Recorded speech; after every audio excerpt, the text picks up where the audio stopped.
Hi po! Sa video na ito, ipapakita ko naman sa inyo kung paano gamitin yung Keepa sa ibang bansa at kung paano mag-source sa ibang mga marketplaces. Ngayon, at konting disclaimer lang, hindi pa ako masyadong experience sa ibang marketplaces kasi lahat naman naging clients ko ay for the US. Pero marunong ako mag-source para sa mga ibang bansa kasi yung mga tinuro ko sa inyo na steps kung paano mag-product research, yan din naman yung mga same na steps na gagawin ninyo sa ibang marketplace. Ang gagawin nyo lang ay papalitan nyo yung settings ninyo sa Keepa. And then, yung VPN ninyo ay papalitan nyo lang ng location. So, parang same thing, everything. Pero, syempre, iba yung mga sales rank na kailangan doon sa ibang bansa. Kunyari, sa UK, yung sales rank niya ay super mas mababa kaysa sa US. Tapos, syempre, kailangan mong isipin yung VAT. So, may mga VAT doon na, kung di ako nagkakamali, parang 30% na sa mga hindi pagkain, sa mga hindi necessities. So, yun, there's that to consider na malaki yung tax. Tapos, syempre, kunyari kung Mexico o kaya Canada, so meron ding mga added na taxes dyan and other considerations. So, yung mga yon ay hindi ko masyadong kabisado. Pero pag nagkaroon ako ng someone na gusto akong i-hire, madali na lang siyang i-switch over. Kasi alam nyo na yung mga techniques na tinuro ko sa inyo, ang kailangan na lang ay adjust yung Keepa sa yung VPN nyo. So, para gawin yon, ipapakita ko na sa inyo dito sa screen ko. So, punta tayo dito. So, eto na tayo sa screen ko and then, ang unang-una kong gagawin ay papalitan ko yung marketplace. So, ito, nakita nyo yung flag na yan, yung American na yan, yung American flag. So, ang gagawin ko ay i-click ko yan. Tapos, ayan, choose your Amazon local. So, kunyari kung Canada, then .ca, diba, .ca. Kung Mexico, .mx. Kung Brazil, .br. Kung Europe, may UK. Yung DE ay Germany, kung di ako nagkakamali, Deutsch, parang ganon. France, Italy, Spain, Espanya yan. Tapos Asia, Japan, saka I guess India ito. Okay? So, ang gagawin ko kunyari meron akong client na taga UK, 'di ba? So, ayan, i-click ko lang yung UK. And then ngayon, tayin natin, okay? And then ngayon, ayan pala, naka-UK na, .uk na. So, lahat ng mga information na makikita ko dito ay UK na. So, kunyari ito, tingnan natin. Punta ako sa data, tapos category 3. So, dito, makikita na natin yung maximum na highest sales rank. So, syempre, itatanong natin sa kliyente yan na parang anong gusto niya, yung top 1%. So, kagaya ng mga pinakita ko na, kunyari, gusto niya ng kunyari, yung mga baby products o yung mga grocery, parang walang VAT. So, pwede mag-focus yung kliyente doon. So, kunyari yan, baby products, tapos ano yung kanyang sales rank na maximum. So, 7 million. So, 7,411,214, okay, times 1%.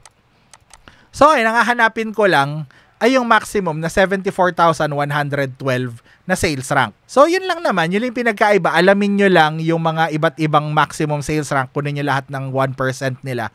And then, yung mga yon ay yung mga may benta for sure. Yung mga top 1%. Tapos, another thing na, na kailangan nyong gawin, syempre, kung pupunta kayo sa, sa mga ibang server ng Amazon or ibang marketplace, so, yung VPN ninyo, papalitan nyo. So, itong VPN ko, so, papalitan ko siya ng UK, so United Kingdom. So, pwede akong pumili ng specific na server nila sa UK. Okay? Kunyari yan.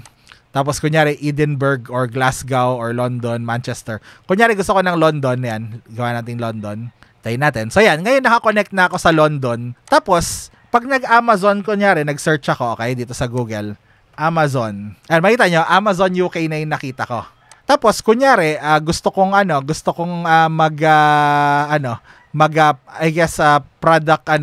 product research dito, kunyari product finder, hanap ako ng seed product. So dito na ako sa Keepa product finder, tapos kunyari gusto ko ng something safe. Kunyari naghahanap ako ng seed product, so 30,000. Okay, 30,000. Tapos dito sa buy box, pounds. So kunyari gusto ng kliyente minimum ay mga 15 pounds. So iaano natin 15 dito. Okay. Tapos, hanap na ako dito sa new offer count niya. So, gusto niya 3 sellers, kunyari. Okay. Tapos, find products. And then, hanap ako ng something dito na pagkain. Actually, pwede ko pang ibalik to. Okay. Ibalik pa natin to dito. Tapos, pipili ako ng category, ng root category. Kunyari, food or yan, grocery. Ayan. So, kasi mga items na kunyari, kape, mga ganyan, tea, mga necessity. Parang yung karamihan yan walang VAT. So, kunyari itong Monin na to, check natin. Okay, Amazon UK, nakita niya UK yung flag. So, tingnan natin. Ayan. Tapos, hopefully, marami siyang mga sellers. Ayun, marami siyang sellers. So, tingnan natin kung gumagana ito. Ayan, yung ASIN fetcher. Okay? Tayin natin. Or pwede ko namang i-mano-mano na storefront stock na mano-mano. Pero bakit? Bakit ko gagawin yun sa sarili ko? So, hindi pa siya naglo-load pero 5 lang. Ulitin natin, close natin, tapos open ulit. Okay, tapos pupunta muna ako dito sa product finder. Tapos, aayusin ko muna yung mga filter ko. So, siguro 50,000. Okay na. I'll leave it at 30 para mas sure. Tapos, out of stock natin yung Amazon. Okay? Tapos, out of stock natin yung used. Tingnan natin kung lumitaw. Ayan, lumitaw na. So, teka lang. Tayin natin. Okay, groceries to. New offer count. Okay, gusto natin na buyback seller ay third party. Okay, gusto natin na FBA. Yes. Ayan. Tapos, gusto natin, syempre, physical product. Siguro ngayon ayoko muna ng variations, so no variations muna para hindi tayo masyadong malito. Ayan, tapos no Amazon offer exists. So makita niya, medyo konti lang yung mga products. Tapos, ang gagawin ko, ikakopy ko na lang to mga to sa isang notepad. Kaya burahin ko na yung mga kaninang ginamit ko. Tapos lalagyan ko ulit ng comma. Ayan. So siguro masyadong steep yung 30,000. Pero tingnan lang natin kung ano makukuha natin. Tapos balik tayo ron sa extra na filter. Ayan, yung seller.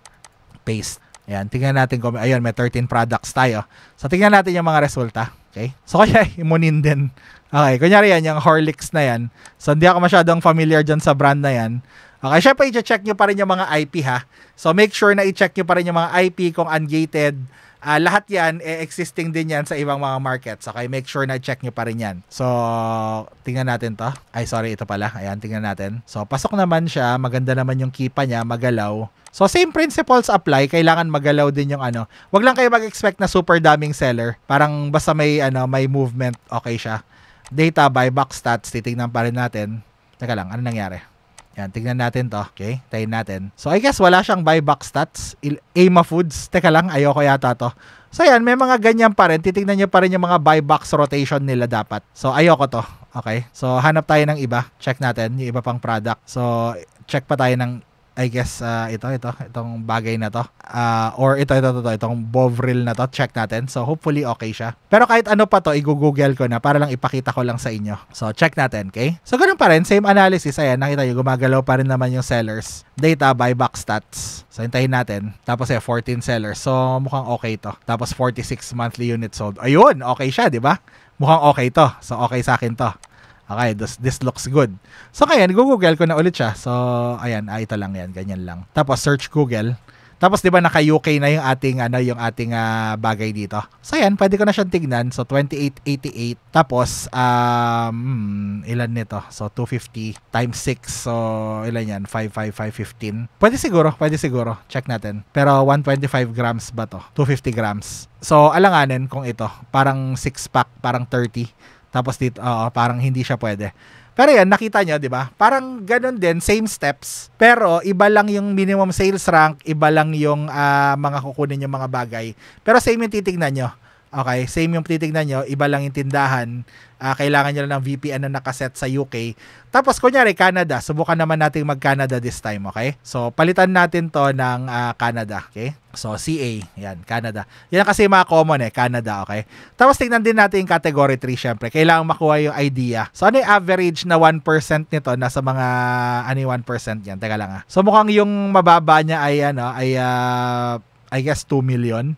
So, kunin ko na lang yung pinakamababa para doon ako wag naman yung 300,000 na yan. Pero, yan, yung millions, so 2 million, sabihin na lang natin. 2334792, okay? Times 1%. So, sa Canada, I guess, kailangan ko bumaba ng mga 23,000. Sabihin na lang natin 25 or 30,000 din. 25,000 na lang para sigurado. So, yun. Tapos, pwede na naman ako pumunta sa product finder. Tapos, ang hahanapin ko na naman ay 20,000. Tapos 20,000. Ay, teka, may nakalimutan pala ako. Yung VPN na naman. So, kailangan ko na naman siyang ilipat ng Canada. So, hahanap ako ng Canada dito. Ayan, Canada, 3 cities. Tapos, kunyari, pili lang ako dito anything. Montreal siguro. Check natin. Okay? So, nasa Montreal, Canada na ako sa VPN ko. Tapos, hahanap na naman ako ng, I guess, $25 dito. Mas malaki kasing Canadian kesa sa Tapos, hanap na naman tayo ng 10 dito para i-storefront stock ko. or 20 I guess na type ko. So find products. Tapos nakalimutan ko na lang pumili ng category, pero sige, fine. Kunyari yan na lang, ito na lang, fine, ito na lang yan. Okay? So kunyari ito yung gagawin ko na seed product, itong bagay na to. Okay, so at least ano naman siya, 23 sellers.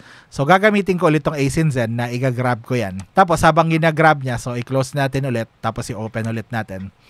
Tapos babalik ako sa product finder, tapos ayusin ko to, so 20,000, 20,000, 25, 25, okay? Tapos sa new rin, lalagyan ko ng 25, 25. Tapos syempre as usual, out of stock pa rin yung used. Ayoko rin ng may Amazon. So tingnan natin, root category. May mili ba ako? Wag na, di bali na.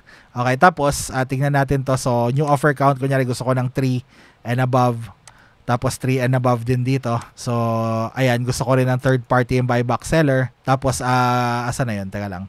Gusto ko ng physical product only, di ba? Tapos ayoko ng variation, kunyari lang, pampabilis lang. Okay, tapos no new Amazon offer exists. So check natin. Tapos storefront stock na naman ako nitong mga to. Okay, so copy. Tapos i-paste natin dito sa isang notepad na naman. Yan, tapos lalagyan ko na naman sila ng comma. Okay? Teka lang. Ayan. So lagyan lang ng comma lahat ng yan except yung last na item, syempre. So tingnan natin kung ano mangyayari after that. Ayan. So cut na natin to. Tapos paste naman natin ulit dito sa or teka lang, sa taas yata yun. Hold on. Ayan, so seller. So again, storefront stocking ito ha. Kasi ito lang yung favorite method ko. So meron tayong 1,734 products na pwede natin kalkalin sa Canadian market. Tapos kunyari, gusto ko to, yung Print Artist Platinum na yan, kung ano man yan. So kiklik ko yung Amazon link niya. Okay? Tapos ganun din, titignan mo rin, may IP din dyan, may ungating din, may mga hazmat, dangerous goods. So pare-pareho yan, lahat yan i-check nyo. Okay? Tapos, hindi ko gusto yung Keepa chart na yan, so never mind. Okay? So, tingnan naman natin itong bagay na to. So, ano yan? Napkin. Ultra Pro. So, tingnan ulit natin yung Keepa chart niya. So, ganun lang naman. Pareho lang naman. Kailangan mo lang magpalit ng VPN server. Saka, kailangan mo lang magpalit ng marketplace. 'Di ba? Nakita niyo Amazon Kana siya ngayon. 'Di ba? Nung nag-Amazon tayo.ca. So, hindi ko pala napakita na nilipat ko siya ng Amazon Canada. Pero, ayan, pakita ko ngayon. So, Amazon. Ayan, Google natin. So, ayan, Amazon.ca na siya ngayon. 'Di ba? Kasi naka-VPN ka na Canada. So, ayan. Tapos, ang gagawin mo lang ay check mo ulit to, data, buyback statistics. So, meron pa rin yan. Check pa rin yan kahit na Canada. Hintayin natin. But, parang wala yata. So, ibig sabihin, hindi nagka-buybacks ito. Ayun. So, ayan, merong mga, maliliit na sellers. Okay. Okay yan. So, ko na siya. I-google ko na siya ulit. So, ngayon, mga Canadian stores naman ang mga lalabas. So, nakita niya, 39 siya, tapos 200 count. So, hanap tayo ng 200 count. Okay, so 2075 dito ay 39.